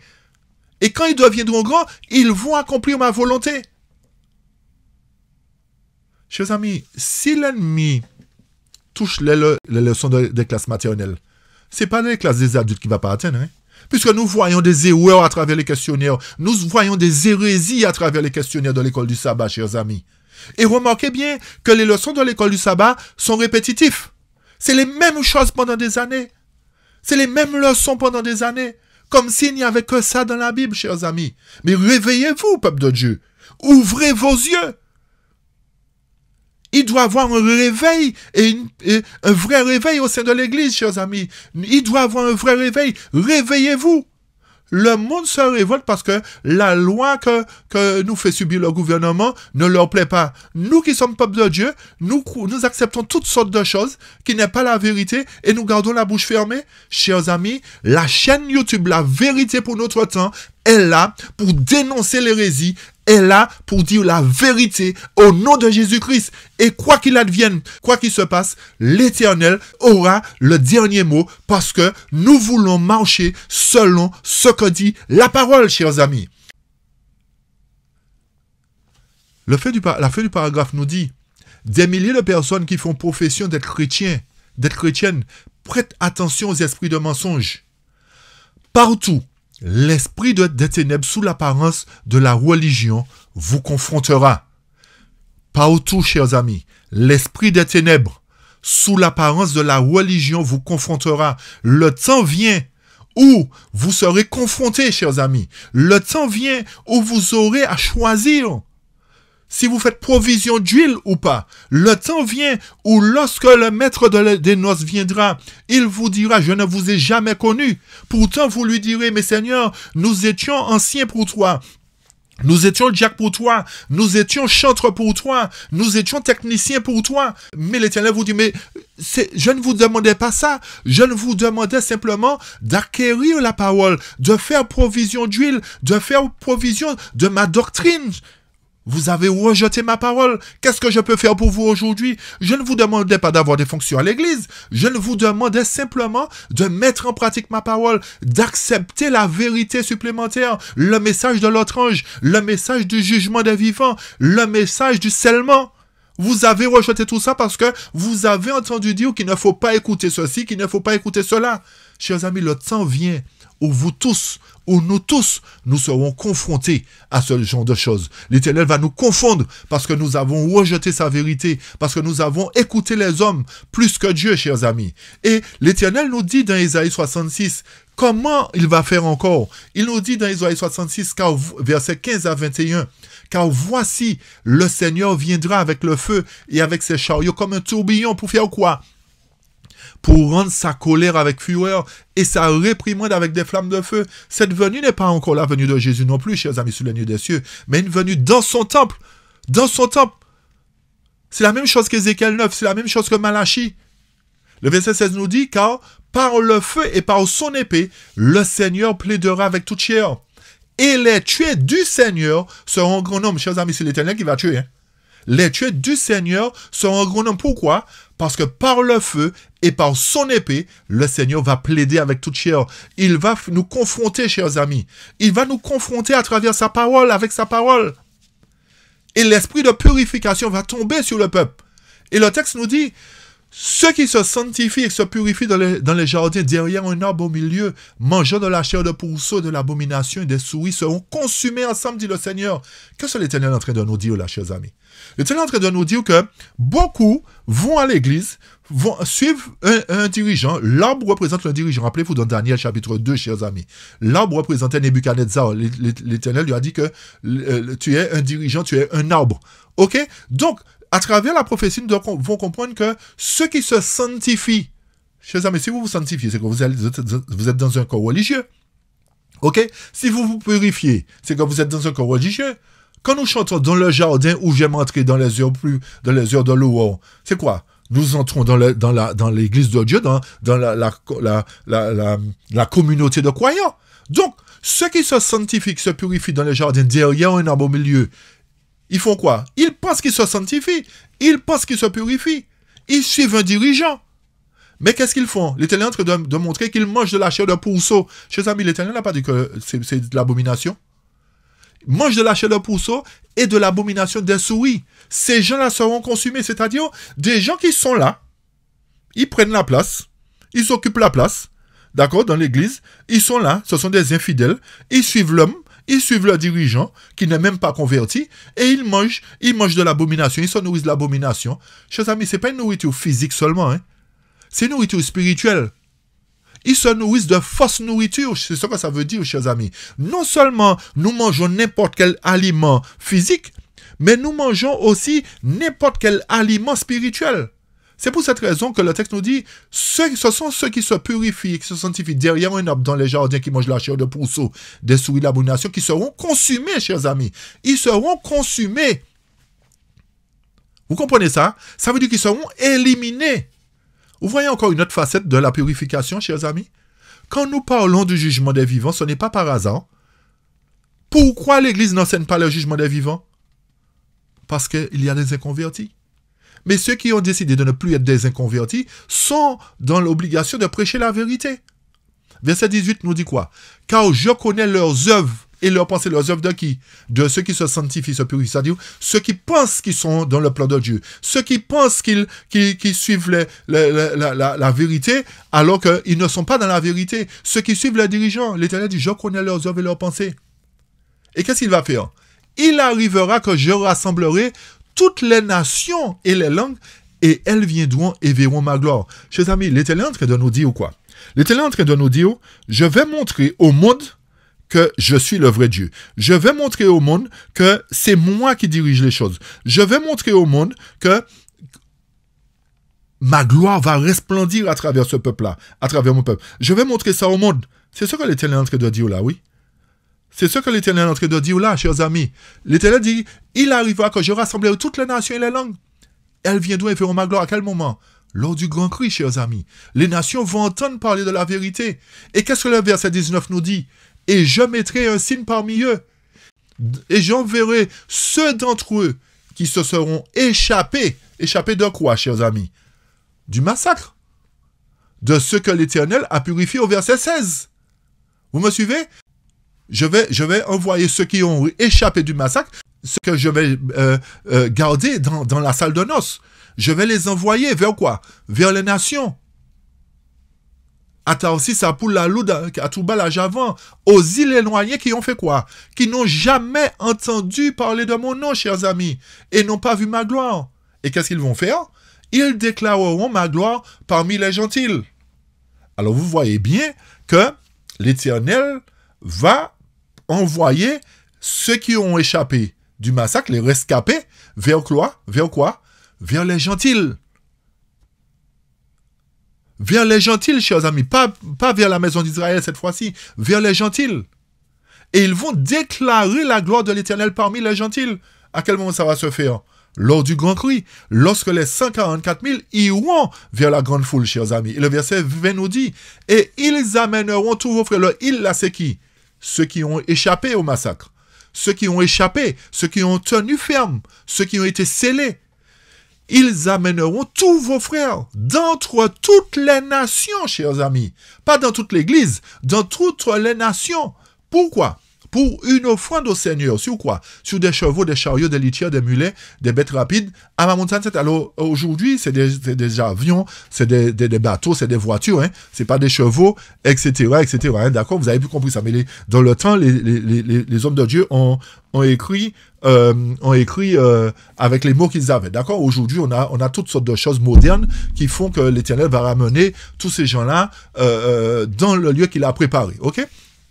Donc, n'oubliez pas que le but de l'étude, c'est de montrer que l'Église revient du désert, chers amis. N'oubliez pas ça non plus, hein, d'accord? Alors, nous montrer tout le cheminement pour prouver que l'Éternel a un plan de sortir l'Église du désert pour la ramener dans son lieu. OK? Et le texte nous dit, verset 21, « Et j'en prendrai aussi parmi eux pour être prêtres et lévites, dit le Seigneur. » Donc, l'Éternel va se servir aussi des gens qu'il va racheter pour pouvoir se servir d'eux comme des prêtres et des lévites. Mais qu'est-ce qu'il va faire dans Matthieu 3, chers amis? Qu'est-ce qu'il va faire en contrepartie? Nous avons bien montré qu'il y a des réchappés, mais ceux qui ne se seront pas échappés, les réchappés, ceux qui n'ont pas survécu au massacre, qu'est-ce qu'il va faire, chers amis, dans Matthieu 3, versets 11 à 12? En effet, moi, je vous baptise d'eau pour la repentance, mais celui qui vient après moi est plus puissant que moi, et je ne suis pas digne de porter ses souliers. Il vous baptisera de l'Esprit Saint et de feu. Chers amis, quand nous avons lu Ésaïe 66, l'Éternel nous dit que c'est par le feu, par son épée, qu'il va plaider contre toute chair. Donc l'Éternel est en train de nous dire qu'il va nous baptiser de l'Esprit Saint de feu, il va nous purifier, chers amis. Et comment il va le faire? Le verset 12. Le vent est dans sa main, V-A-N, chers amis, V-A-N, pas V-N-T. V-A-N, le vent est dans sa main, c'est un outil de destruction. Et il nettoiera parfaitement son air et amassera son blé dans le grenier, c'est-à-dire les réchappés, ceux qui ont échappé du massacre, le bon grain, il va les mettre dans le grenier, chers amis. Donc, s'il les met dans le grenier, c'est qu'ils doivent être en sécurité. Mais qu'est-ce qu'il va faire de la paille? Il brûlera la paille avec le feu qui ne s'éteint pas. Donc, chers amis, vous voyez que l'Éternel, à travers Matthieu 3, confirme qu'il y a une séparation qui va se faire et que cette séparation va se faire pendant que l'Église est dans le désert. Je précise, chers amis, cette séparation va se faire pendant que l'Église est encore dans le désert. Donc, l'Église, l'Éternel va faire cette séparation pour ramener l'Église vers sa terre natale, vers le lieu où qu'il a préparé pour eux, vers le mont Sion. Chers amis, vous comprenez pourquoi l'Éternel prépare un lieu sur le mont Sion? Parce que l'Éternel doit purifier son Église pendant qu'elle est encore dans le désert, pour que lorsqu'elle remontera dans son territoire, dans sa ville, qu'elle soit exempte de toute souillure. Parce que l'Éternel sera au milieu d'elle. Et si l'Éternel est au milieu de son peuple, il n'admettra pas qu'il y ait de l'abomination au sein de son peuple. Il ne permettra pas qu'il y ait des inconvertis en son sein. Donc, l'Éternel va nettoyer ce peuple pendant qu'il est encore dans le désert, dans le monde. Alors, vous comprenez bien que le désert est dans le monde. Le désert, c'est le monde. Vous comprenez bien, en fait, que l'Éternel va préparer son Église, va la nettoyer pendant qu'elle est encore dans le monde. Chers amis. OK? Pour l'amener vers son lieu. Vers le lieu qu'il aura préparé avant les 1000 ans, chers amis. Je précise bien, avant les 1000 ans. Pourquoi? Parce que nous avons expliqué précédemment qu'il y aura les fléaux qui vont tomber. Vous me suivez? C'est pour cette raison que l'Éternel va nettoyer son Église avant pour l'emmener dans le grenier dans le but de les protéger aussi des fléaux. Ok? Et le Jérémie 31, qui est un texte très important, nous dit ceci. 31, verset 1 à 12. En ce temps-là, dit le Seigneur, je serai le Dieu de toutes les familles d'Israël et ils seront mon peuple. Donc, à partir du moment où l'Éternel va faire la séparation, qu'est-ce qui va se faire? L'Éternel sera le Dieu de toutes les familles d'Israël, chers amis. Et Israël sera aussi le peuple de Dieu. Le verset 2 nous dit, ainsi dit le Seigneur, le peuple qui avait échappé à l'épée, où est-ce, chers amis? À travers la purification, dans l'église. Le peuple qui avait échappé à l'épée a trouvé grâce où est-ce, chers amis? Dans le désert, pas dans la vigne. Vous me suivez? Le peuple qui a échappé à l'épée a trouvé grâce dans le désert, c'est-à-dire qu'il a été délivré tandis qu'il était encore dans le désert. C'est-à-dire qui? Israël. À quel moment? Lorsque je vais lui donner du repos. Amen, chers amis. Alléluia, je rends gloire à Dieu. L'Éternel est en train de nous dire à travers Jérémie 31, verset 2, que ceux qui ont échappé à l'épée ont trouvé grâce dans le désert, c'est-à-dire dans le monde. Et il précise qui sont ces gens-là? Israël, c'est-à-dire Israël. Lorsque je vais faire quoi? Lorsque je vais lui donner du repos. C'est pas lorsque je lui ai donné du repos, hein. C'est lorsque je vais lui donner du repos. Donc, cet événement est encore futur, chers amis. L'Éternel a un plan d'ouvrir la terre pour secourir la femme, et ensuite, cette femme-là s'est réchappée là, trouve grâce dans le désert, Israël, et il va leur donner du repos. Mais il ne va pas leur donner du repos tout seul, chers amis. Il va faire que la grande foule puisse se joindre à eux aussi pour être en sécurité lors des fléaux. Vous me comprenez, chers amis? Et le verset 3 nous dit, « Le Seigneur m'est apparu jadis disant, oui, je t'ai aimé d'un amour éternel. C'est pourquoi je t'ai attiré avec ma bonté compatissante. Je te bâtirai encore, et tu seras bâti, ô Vierge d'Israël. » C'est-à-dire que l'Éternel va rétablir son peuple, chers amis. Tu seras de nouveau paré comme encore de tes tambourins. C'est-à-dire, au moment où l'Église primitive était belle, l'Éternel va réparer l'Église de ses tambourins, de sa joie. Et tu sortiras au milieu des danses de ceux qui sont heureux. C'est-à-dire que l'Église va se réjouir. L'Église va danser pour l'Éternel. l'Église va se réjouir pour l'Éternel parce que l'Éternel va rétablir cette Église. Et qu'est-ce que le texte poursuit et nous dit? Verset 5. Tu planteras encore des vignes sur les montagnes de Samarie. Les planteurs planteront et les mangeront comme des choses ordinaires. Pourquoi? Verset 6. Car il y aura un jour auquel les sentinelles crieront. Chers amis, les sentinelles doivent crier sur le mont Sion, sur le mont Ephraïm. Levez-vous et montons à Sion. Montons où, chers amis? À Sion. Vers qui? Vers le Seigneur notre Dieu. Chers amis, l'Éternel sera sur le mont Sion et il fera que les saints le retrouvent sur le mont Sion. Pas les souillés, chers amis. Les saints puissent le retrouver sur le mont Sion. C'est pour cette raison qu'il va séparer les vrais du bon grain tandis qu'ils sont encore dans le désert. Car ainsi dit le Seigneur, verset 7. Chantez avec joie pour Jacob et criez parmi la principale des nations. Publiez, louez et dites, ô Seigneur, sauve ton peuple, le reste d'Israël. Verset 8. Voici, je m'en vais les faire venir du pays du Nord. Chers amis, le pays du Nord représente Babylone. L'Éternel va faire son peuple revenir de Babylone, chers amis. Il va les prendre tandis qu'ils sont encore dans Babylone. Il va les sauver avant que Babylone n'ait raison d'eux. Je vais les faire revenir du pays du Nord et je les rassemblerai des territoires de la terre. Et parmi eux sont quoi? L'aveugle et le boiteux, la femme enceinte et celle qui enfante. Vous vous rappelez Isaïe 11, chers amis? Le loup vivra avec l'agneau, l'enfant sevré sera dans l'ordre des vivres, va jouer avec la vipère, etc. C'est-à-dire que tous ces gens-là qui vont monter, et on va apporter une explication plus claire d'Isaïe 11, chers amis. La prochaine fois, on va apporter une explication plus claire. Isaïe 11, à travers Isaïe 11, nous dit que le loup vivra avec l'agneau. Chers amis, ce temps va s'accomplir, je donne une précision déjà, ce temps va s'accomplir lorsque nous serons sur le mont Sion avec l'Éternel. Et une grande compagnie retournera ici. Nous poursuivons, verset 9. Ils viendront avec pleurs et supplications. Je les conduirai, je les ferai marcher près des torrents d'eau par un droit chemin, et ils ne trébucheront pas, car je suis un père pour Israël, et Ephraïm est mon premier-né. Ô vous, nations, verset 10, entendez la parole du Seigneur. et déclarez-la dans les îles lointaines et dites, celui qui a dispersé Israël le rassemblera et il le gardera comme un berger garde son troupeau. Chers amis, l'Éternel est en train de nous dire, nation, dites que moi, l'Éternel, j'ai dispersé Juda, mais je vais le rassembler. Chers amis, croyez-vous à la promesse du rassemblement?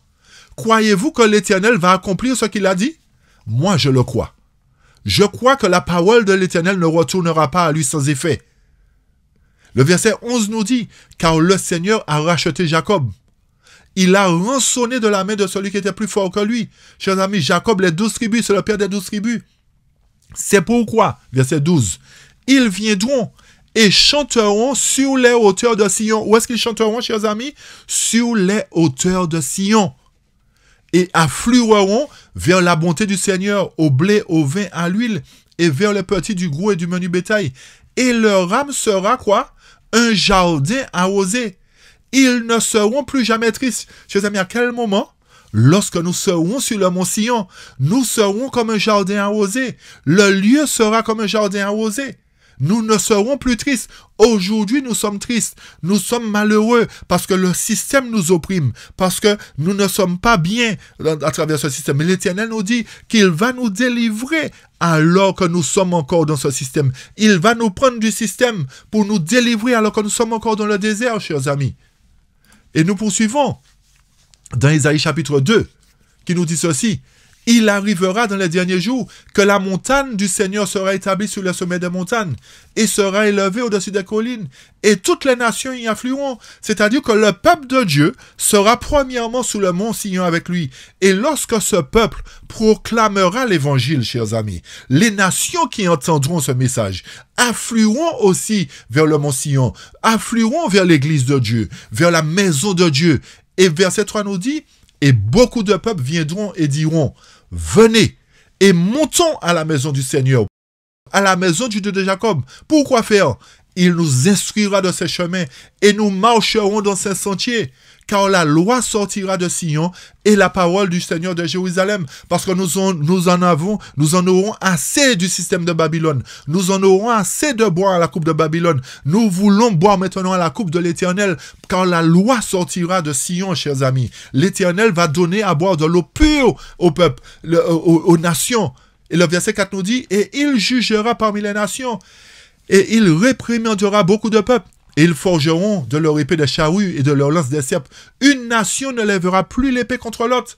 Et on n'apprendra plus la guerre, chers amis. Il n'y aura plus de guerre. On ne va plus parler de guerre.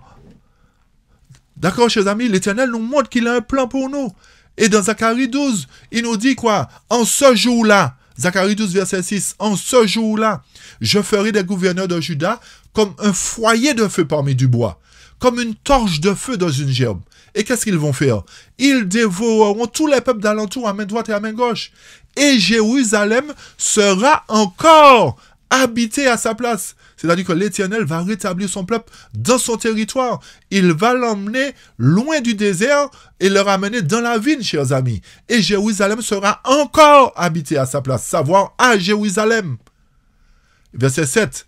Et le Seigneur sauvera le temple de Juda d'abord, afin que la gloire de la maison de David et la gloire des habitants de Jérusalem ne se magnifient pas contre Juda. Verset 8. En ce jour-là, le Seigneur défendra les habitants de Jérusalem. Et celui d'entre eux qui est faible sera en ce jour-là comme David. Et la maison de David sera comme Dieu, comme l'ange du Seigneur devant eux. Nous toucherons cette notion de la maison de David dans l'étude prochaine, chers amis. Et je souhaite que cette étude aussi vous apporte de la lumière, vous permette de comprendre ce que l'Éternel a mis en place. Donc l'Éternel a dit qu'il va faire de son peuple un foyer de feu parmi du bois. Ok, chers amis, il va rétablir son peuple. Il va mettre son peuple en évidence. Et chers amis, pour terminer, je vais lire avec vous Ézéchiel 36 pour terminer. On va lire le chapitre, parce que le chapitre est très important à considérer. Et nous allons terminer, nous allons mettre fin à notre étude, qui sera peut-être un tout petit peu plus longue. Mais je veux que vous compreniez le plan de l'Éternel pour nous. Je veux que vous compreniez que l'Éternel ne va pas laisser rester les mains croisées et laisser l'ennemi nous assujettir. Non, l'Éternel a un plan. Ézéchiel 36, verset 1 à 38 nous dit ceci. Écoutez bien, Et relisez ce paragraphe, ce chapitre chez vous. Relisez-le attentivement, chers amis, Ézéchiel 36. Et toi, fils de l'homme, prophétise sur les montagnes d'Israël et dis, vous, montagnes d'Israël, entendez la parole du Seigneur. Ainsi dit le Seigneur Dieu, parce que l'ennemi a dit contre vous, même les anciens hauts lieux sont devenus notre possession. Chers amis, l'ennemi est en train de dire, nous avons pris en possession le territoire que l'Éternel avait donné à son peuple. Vous comprenez ça? L'Éternel, l'ennemi est en train de dire ça, mais l'Éternel a dit, fils d'homme, prophétise, dis que je vais faire quelque chose. La prophétie va s'accomplir. Il dit, premièrement, il parle aux montagnes. L'Éternel va parler aux montagnes, va parler à la terre même. Il va parler à la terre parce que c'est l'Éternel qui a le pouvoir de parler à la terre. Il a le pouvoir de parler aux animaux, il a donc le pouvoir de parler à la terre. Et le verset 3 dit, c'est pourquoi prophétise et dit, ainsi dit le Seigneur Dieu, parce qu'on vous a dévasté et englouti de toutes parts, afin que vous soyez la possession du reste des païens, et que vous soyez exposés aux lèvres des parleurs, et que vous êtes une infamie des peuples. C'est pourquoi, vous, montagnes d'Israël, entendez la parole du Seigneur Dieu. Ainsi dit le Seigneur Dieu. C'est pas l'homme qui parle là, c'est pas Ézéchiel qui parle, c'est l'Éternel qui parle, chers amis. Ainsi dit le Seigneur Dieu, aux montagnes et aux collines, aux rivières et aux vallées, aux régions dévastées, aux villes qui sont abandonnées, lesquelles sont devenues la proie et la moquerie du reste des païens qui sont tout alentour. Chers amis, l'Éternel est en train de parler à la terre même, à la terre physique, pas au monde, pas au peuple, à la terre, il est en train de parler à la terre. Il dit, on vous a pris, on vous a possédé, les païens vous ont possédé. C'est-à-dire que les juifs qui sont là aujourd'hui ne sont pas les vrais juifs, chers amis. Ils ont trompé le peuple de Dieu, ils ont chassé le peuple de Dieu. Ils ont persécuté le peuple de Dieu. Ils ont pris le territoire du peuple de Dieu. Mais l'Éternel est en train de dire à la terre, vous voyez, les païens vous dominent là aujourd'hui. Les païens vous font subir toutes sortes de choses. Mais moi, l'Éternel, je vous parle, terre, la terre qui porte les hommes là. Je vous parle à vous. Écoutez. Retenez bien que c'est à la terre que l'Éternel parle premièrement. Hein. Il dit, c'est pourquoi. Ainsi dit le Seigneur Dieu. Assurément, dans l'ardeur de ma jalousie, j'ai parlé contre le reste des païens. Et contre l'Idumée tout entière, contre la terre tout entière, qui se sont attribués ma terre en leur possession, avec joie de tout leur cœur, et avec des pensées rancunières pour le jeter dehors comme poids. L'Éternel parle au reste des païens, dit, vous avez pris ma terre en possession. C'est ça que vous avez fait là. Et vous avez des pensées rancunières, vous jetez mon peuple dehors comme une poids. Le verset 10 nous dit, prophétise donc concernant la terre d'Israël. Il dit, je précise qu'il parle bien à la terre, il ne parle pas au peuple, là, il parle à la terre. Prophétise donc concernant la terre d'Israël. Et dis aux montagnes, aux collines, et aux rivières, et aux vallées. Ainsi dit le Seigneur Dieu. Voici, j'ai parlé de ma jalousie et de ma fureur, parce que vous avez porté la honte des païens. C'est pourquoi, ainsi dit le Seigneur Dieu, j'ai levé ma main. Assurément, les païens qui sont autour de vous porteront elles-mêmes leur honte. C'est-à-dire que l'Éternel va éliminer les païens sur sa terre. D'accord? Mais vous, aux montagnes d'Israël, vous pousserez vos branches, vous produirez vos fruits, votre fruit pour mon peuple d'Israël, car quoi? Ils sont prêts à venir, chers amis. Chers amis, alléluia, amen. L'Éternel est en train de nous dire, de parler à la terre d'Israël, et dit, terre d'Israël, produisez à nouveau. Vous allez pousser des branches. Vous produirez des fruits pour mon peuple d'Israël. Pourquoi? Car ils sont prêts à venir, chers amis. À quel moment cette prophétie s'est-elle accomplie, chers amis? Cette prophétie s'est-elle accomplie déjà, chers amis?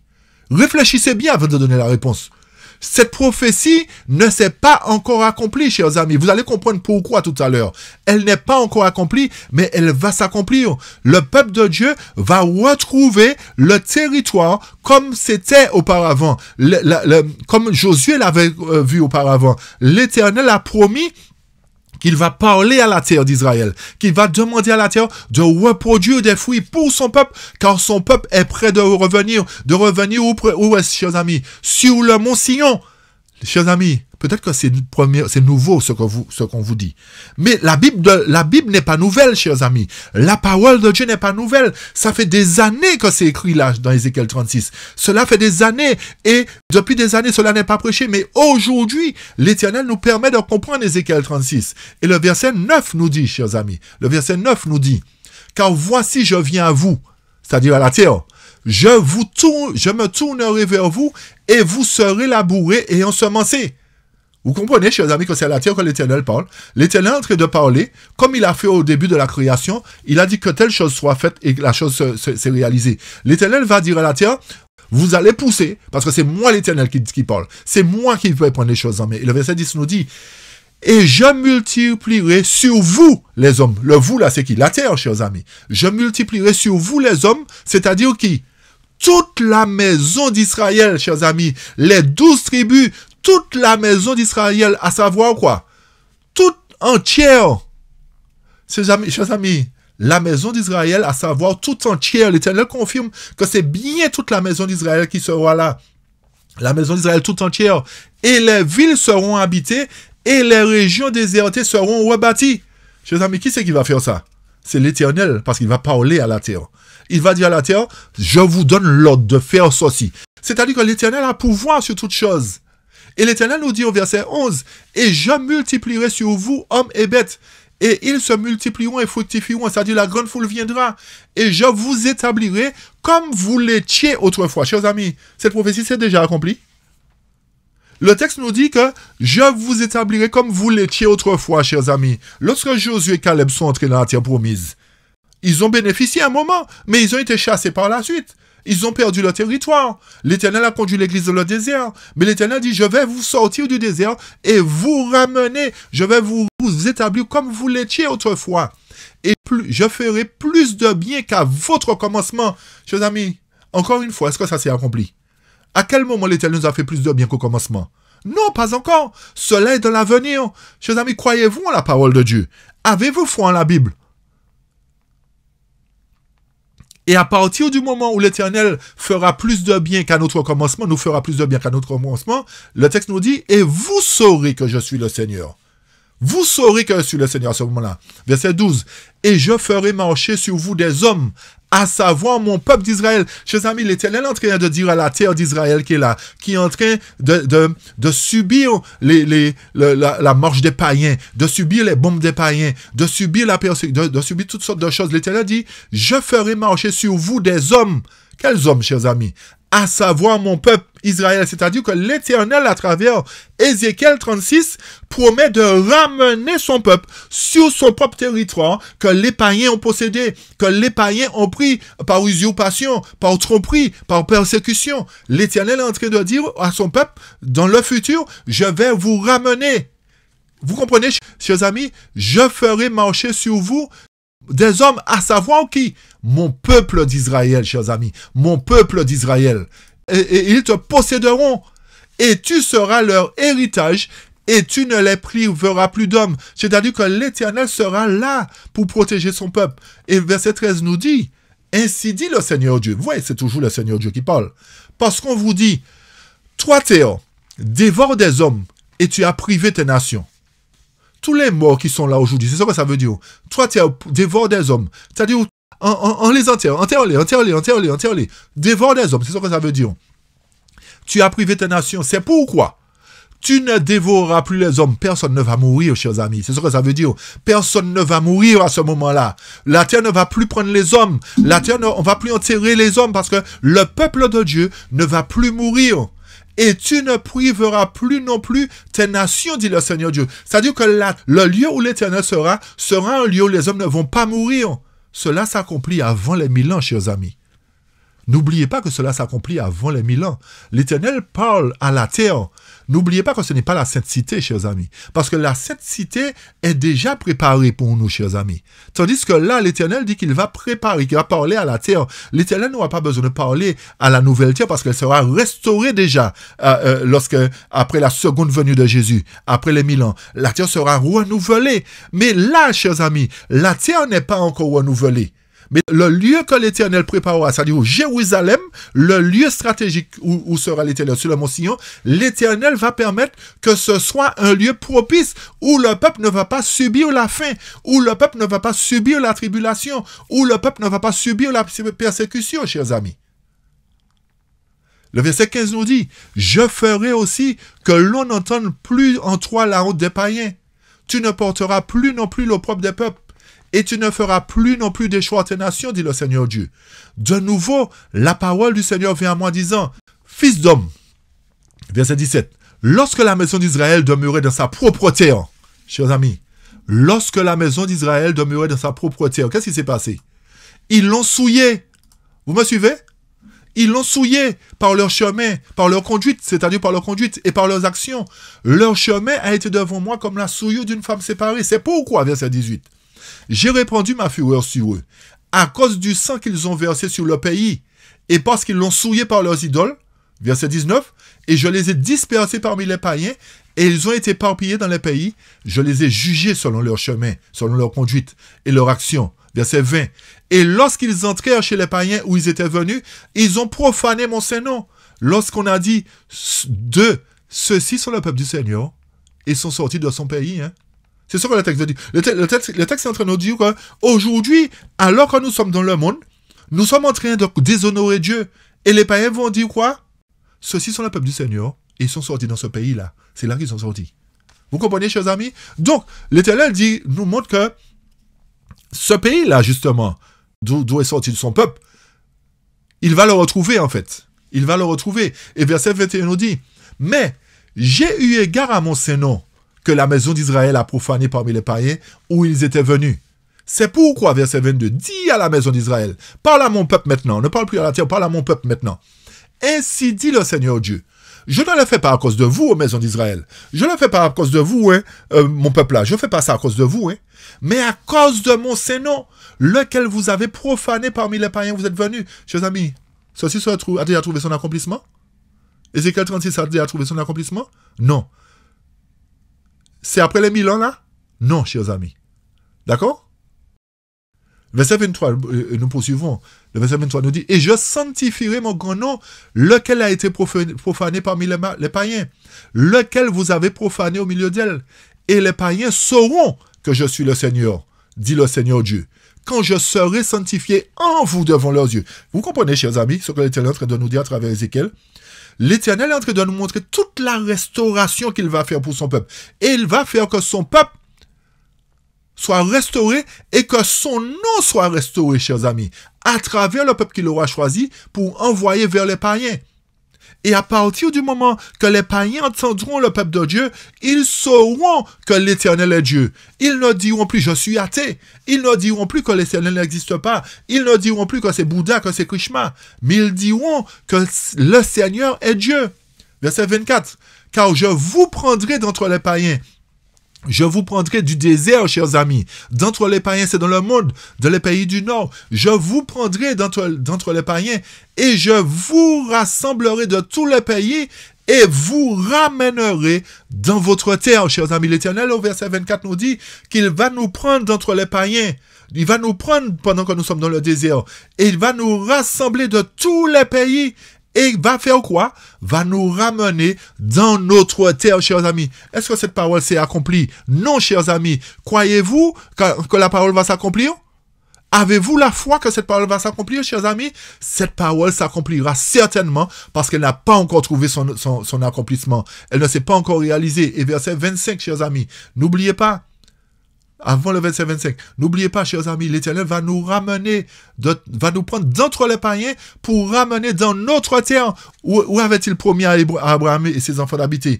Dans la terre promise. Il a dit, je vous donnerai ce lieu pour toute la génération. Il va promettre, et il a dit, cette parole-là va s'accomplir, chers amis. Est-ce que cette parole s'est déjà accomplie? Non, cette parole va s'accomplir lorsque l'Éternel sera sur le mont Sion. Cette parole va s'accomplir lorsque l'Éternel va ramener son peuple sur son territoire, parce que c'est là que l'Éternel avait choisi au départ. Il va dire, je vais reprendre ça de la main des païens, je vais le donner à mon peuple. Et le verset 25 nous dit, puis je répandrai sur vous de l'honnête. Chers amis, si ça s'est accompli, il y a un problème, hein. Si certains disent que ça s'est accompli, il y a un problème. Bon, bien que beaucoup ne le touchent pas, hein, ce chapitre d'Ézéchiel 36.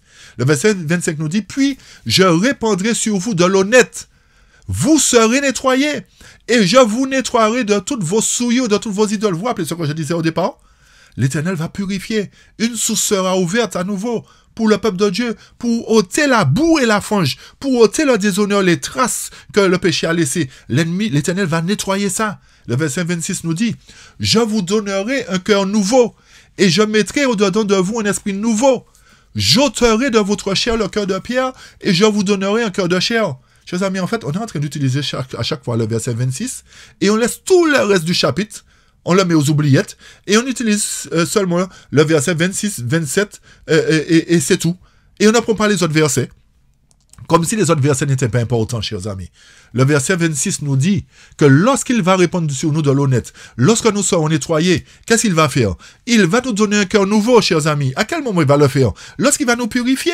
Lorsqu'il va séparer l'ivraie du bon grain. Il va pas le faire lorsqu'il va nous faire monter avec lui dans le ciel. Il va le faire avant. C'est pour cette raison qu'il demande à la terre de se préparer pour la montée de son peuple, pour le retour de son peuple, chers amis. Il prépare la terre pour nous.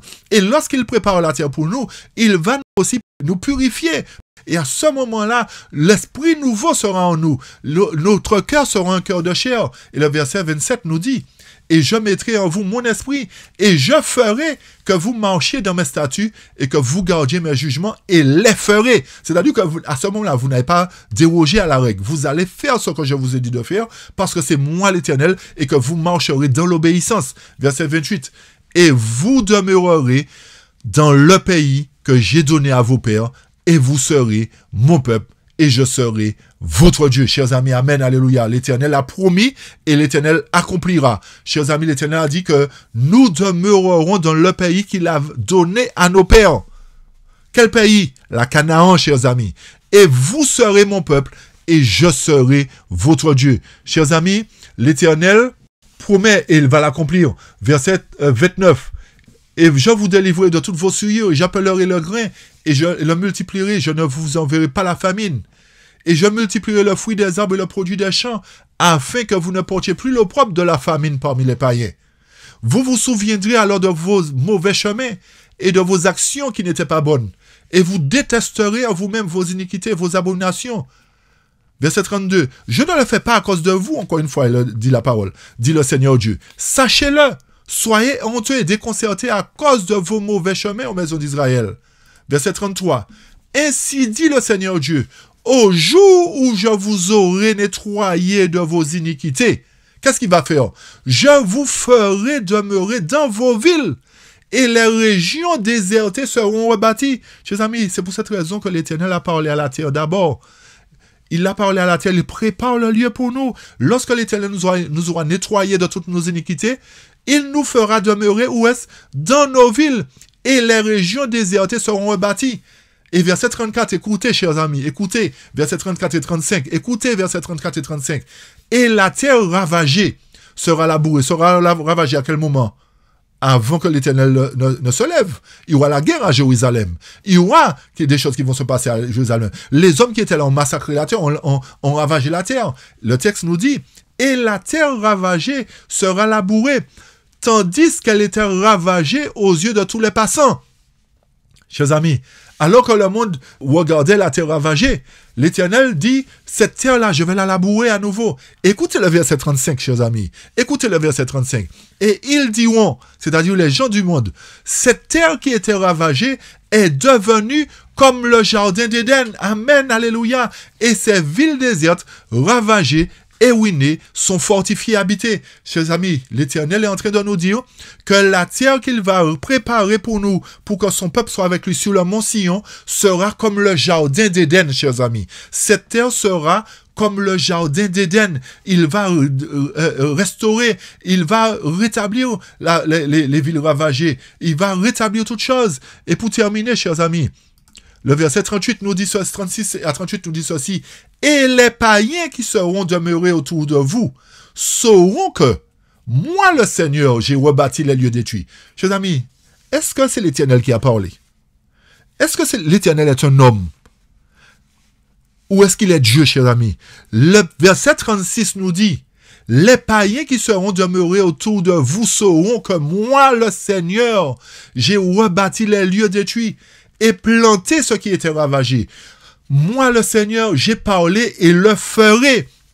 Les nations seront témoins que l'Éternel va restaurer la terre pendant un moment pour que le peuple soit comme dans le jardin d'Éden, chers amis, parce que l'Éternel sera au milieu d'eux.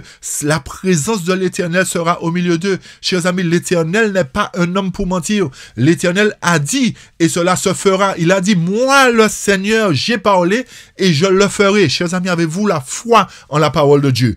Avez-vous foi que l'Éternel va rétablir ce lieu momentanément lorsqu'il sera sur le mont Sion pour que son peuple puisse affluer? Vous comprenez pourquoi nous avons fait ces études dans l'ordre avec vous? Pour que vous puissiez véritablement comprendre que l'Éternel a un plan et que le plan va partir au moment où Michael va se lever, chers amis, au moment où la dernière puissance du chapitre 45 de Daniel va trouver son accomplissement, où toutes les nations vont se trouver devant Jérusalem pour l'attaquer. L'Éternel va rétablir ce lieu qui sera attaqué. L'Éternel va rétablir ce lieu.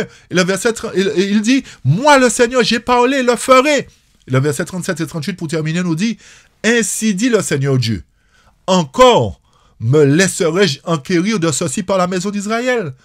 Pour leur faire ceci, je multiplierai les hommes comme un troupeau, comme le saint troupeau, comme le troupeau de Jérusalem durant ses fêtes solennelles.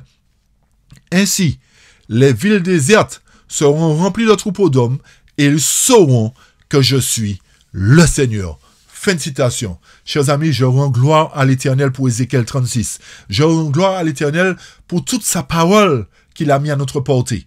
Je remercie l'Éternel pour sa vérité qu'il nous révèle au temps convenable. Je remercie l'Éternel de ce qu'il peut toucher vos cœurs. Et je souhaite qu'il touche vos cœurs afin que vous compreniez que sa parole va s'accomplir, afin que vous compreniez qu'il est le Seigneur, qu'il a parlé et qu'il fera ce qu'il a dit, chers amis. Que l'Éternel vous aide et qu'il vous bénisse, et qu'il vous aide à comprendre qu'il a un plan qu'il mettra en place avant que l'ennemi nous atteigne. Tandis que nous sommes encore dans le désert, il a promis de nous sortir du désert afin de nous ramener dans la ville, chers amis. Ceci montre que nous sommes encore dans le désert, que nous sommes résolument en Égypte, chers amis, et qu'il doit nous sortir de l'Égypte spirituelle. Il doit nous sortir de Babylone spirituelle. Il doit nous sortir de la mondanité afin de nous ramener dans le territoire qu'il a préparé pour nous, afin que le monde voit que ce lieu jadis dévasté soit comme un jardin d'Éden. Chers amis, l'Éternel a parlé et il le fera. Que le nom de l'Éternel soit béni et glorifié. Amen. Tous ceux que je côtoie ne veulent pas écouter, entendre la douce voix qui voudrait leur parler. La vie est bien trop courte, nul ne sait si demain il ne prendra la route qui marque leur destin.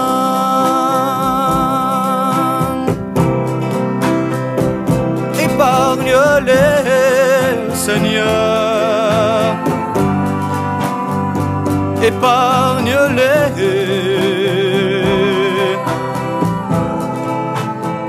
C'est le cri de mon cœur. Épargne-les,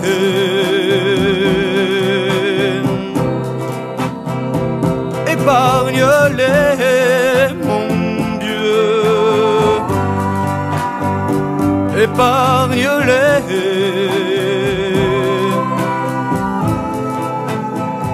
Oh, je serais heureux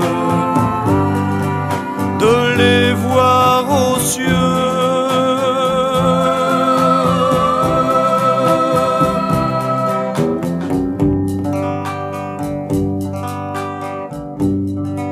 Prisonniers de la terre, ils sont là si nombreux.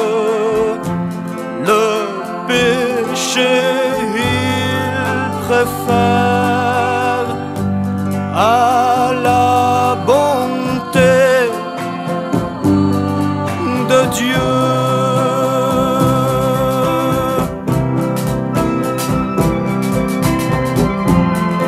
Épargne-les, Seigneur, épargne-les.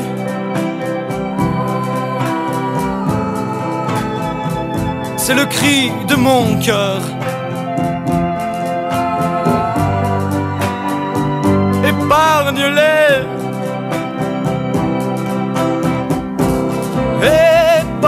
épargne-les, mon Dieu. Épargne-les. Oh, je serais heureux.